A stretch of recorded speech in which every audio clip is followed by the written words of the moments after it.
11वीं की छात्रा का बड़ा खुलासा।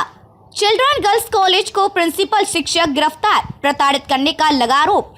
3 मंजिला छत से कूदी थी छात्रा, मानसिक रूप से किया जा रहा था प्रताड़ित।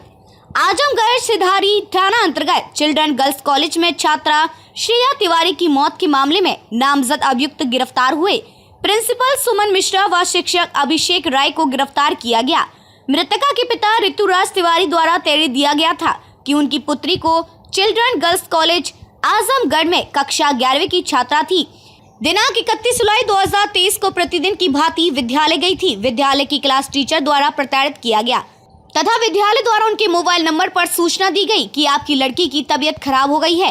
परिजनों के विद्यालय में आने पर उनकी लड़की की लाश विद्यालय में एम्बुलेंस में मिली, जिनके संबंध में उनके द्वारा विद्यालय के प्रिंसिपल क्लास टीचर द्वारा उनकी लड़की की हत्या किए जाने के संबंध में धारा 302 IPC बनाम प्रिंसिपल और class teacher girls degree college Azamgarh के पंजीकृत किया गया, जिसमें आज पुलिस को प्रिंसिपल व शिक्षक दोनों को गिरफ्तार कर आवश्यक कार्यवाही में जुटी है।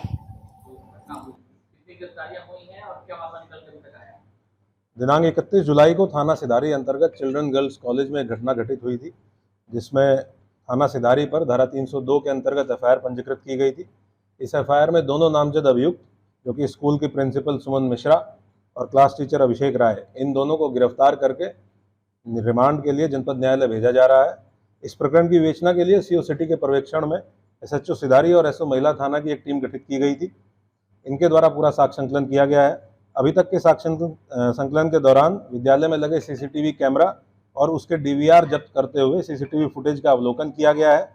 फुटेज से 31 जुलाई को लगभग 12 बजे के बाद से छात्रा का प्रिंसिपल के कमरे में जाना, बाहर आना, कमरे के बाहर काफ़ी देर तक खड़े रहना और लगभग 1:15 बजे के आसपास प्रिंसिपल के कमरे से तेजी से सीढ़ी के रास्ते ऊपर जाते हुए तीसरी मंजिल पर जाना प्रमाणित हुआ है।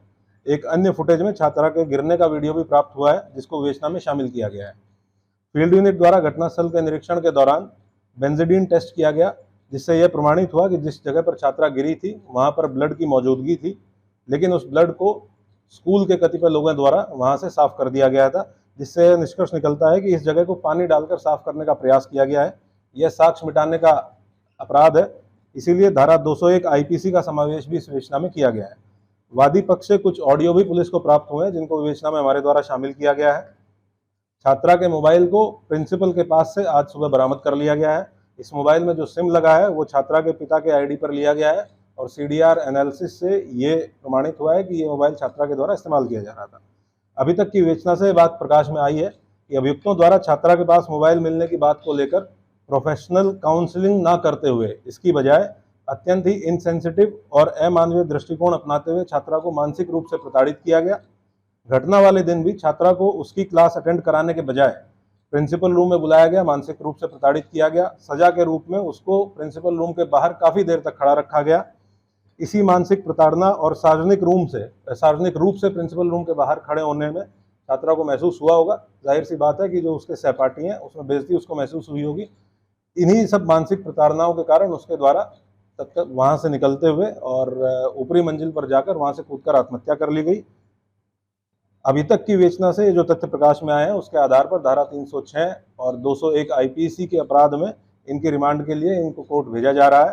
पुलिस की विवेचना अभी जारी रहेगी। जो स्कूल है उसके स्टाफ और इच्छुक छात्राओं के बयान भी अंकित किए जाएंगे।